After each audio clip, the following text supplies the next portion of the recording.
what happens when a young, self-described democratic socialist completely upends the political establishment in one of the world's most prominent cities? We're diving into an election that really sent shockwaves, exposing some fiery divisions plaguing a major political party. Today, our deep dive dissects the recent New York City mayoral primary. This is where Zohran Mamdani, a 33-year-old democratic socialist, and that's an ideology, broadly speaking, advocating for a democratic political system alongside a socialist economic one. He pulled off a stunning upset victory over former Governor Andrew Cuomo.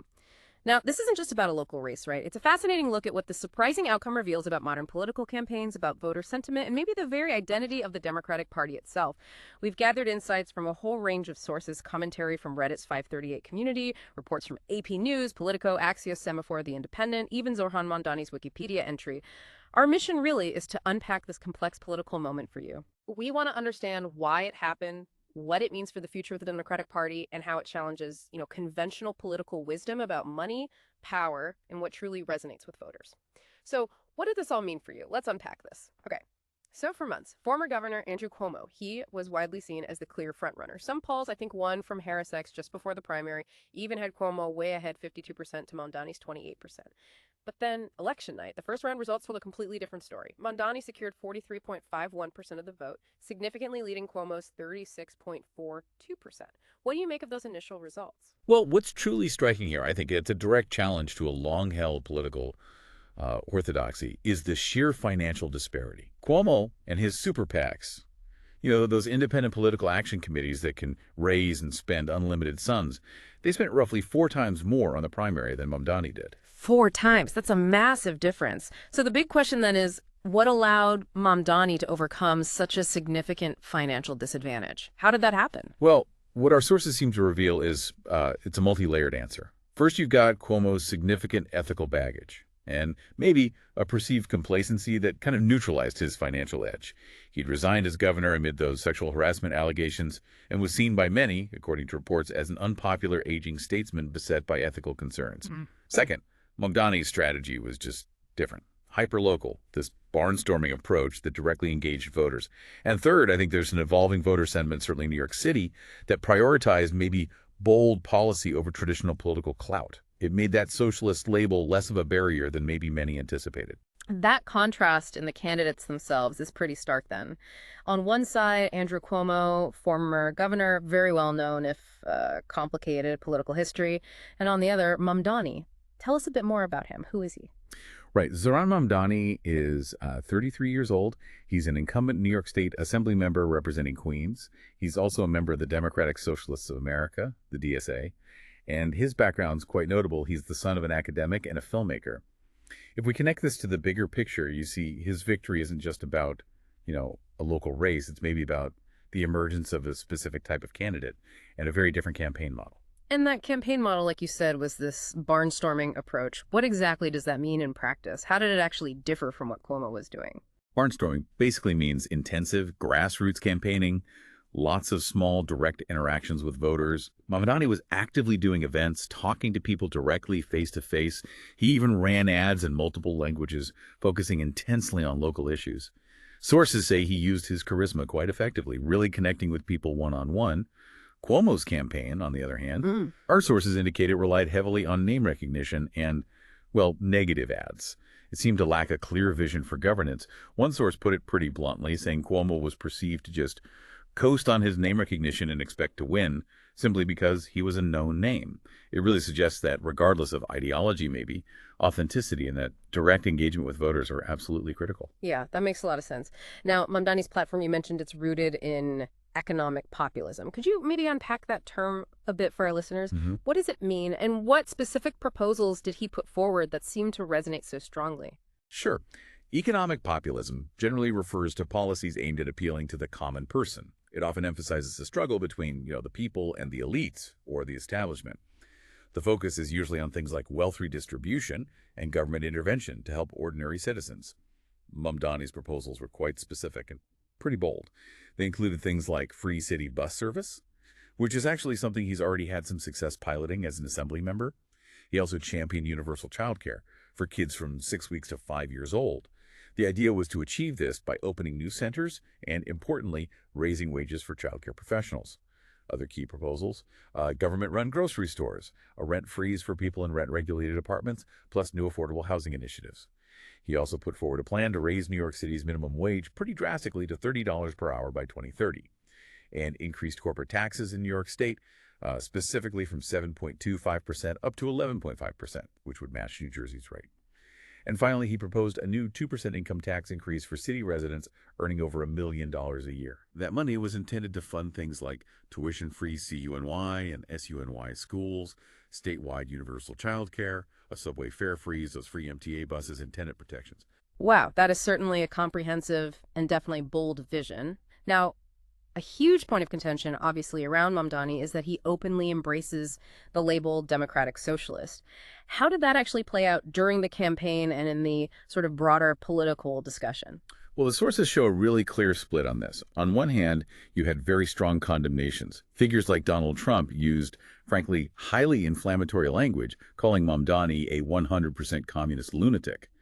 But on the other hand, some analysts and commentators are arguing that the constant attacks calling pretty much every Democrat a socialist or communist have, maybe accidentally, made the stigma meaningless.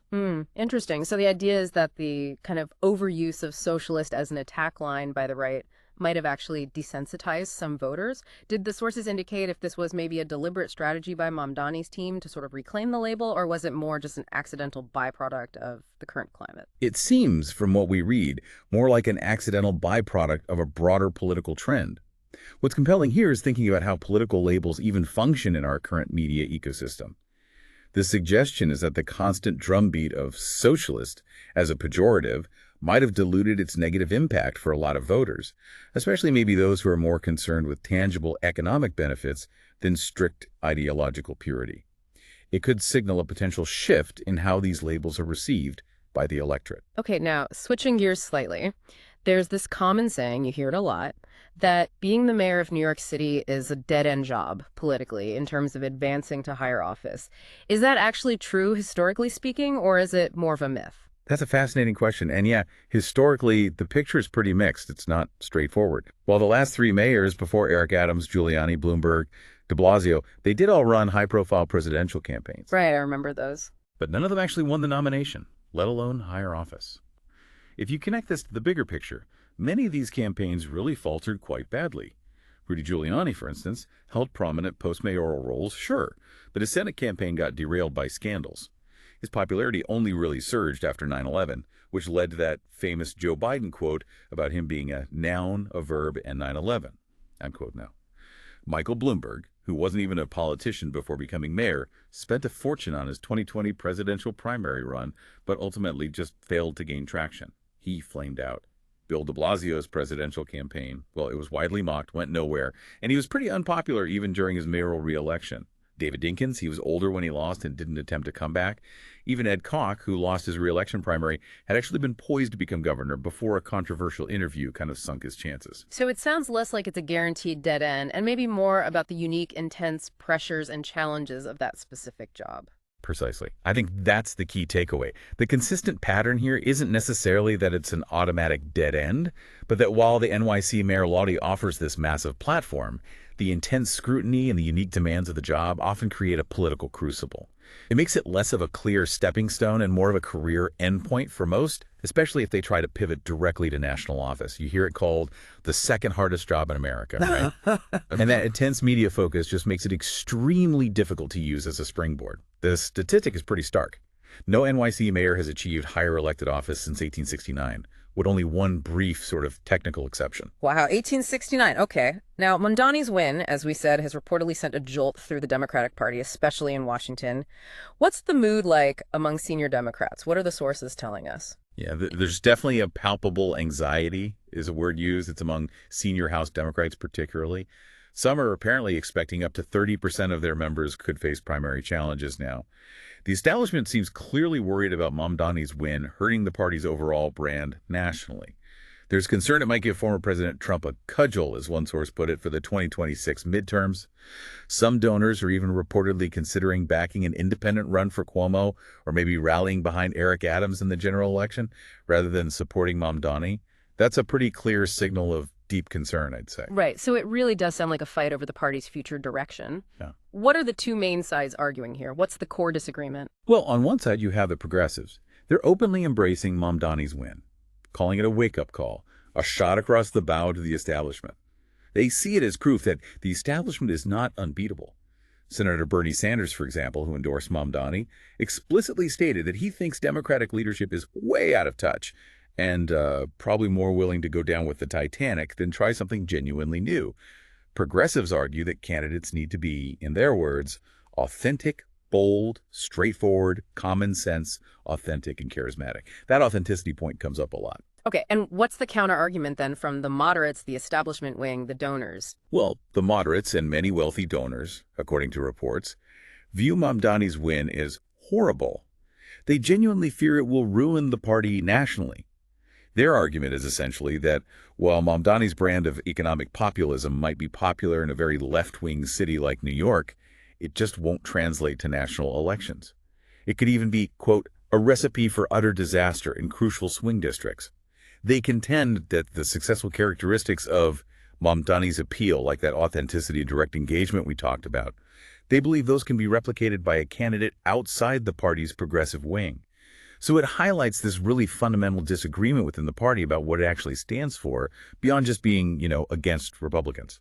It sounds very much like the classic debate. Should the party swing further left to energize the base or tack towards a more centrist middle ground to appeal to swing voters? Precisely. That's the core tension. The discussion points towards maybe a more nuanced strategy, perhaps pushing left in a populist economic way in deep blue areas like New York City, while consciously running more moderate candidates in other regions, in swing states or districts. It's an acknowledgement of the big tent nature of the Democratic Party and the need, maybe, to tailor strategies much more closely to local electorates rather than trying to impose a single national perception or brand on every single candidate. Now, Mamdani's positions on certain sensitive issues also generated significant discussion. Let's delve into his stance on the Middle East, which got a lot of attention. Yes, it did. Mamdani is deeply critical of Israel's government policies. He's accused Israel of apartheid and genocide, and he supports the Boycott, Divestment, and Sanctions Movement BDS, which advocates for economic pressure on Israel to achieve certain goals related to Palestinian rights. He also used the phrase, globalize the Intifada. Now, Intifada historically refers to Palestinian uprisings against Israeli occupation.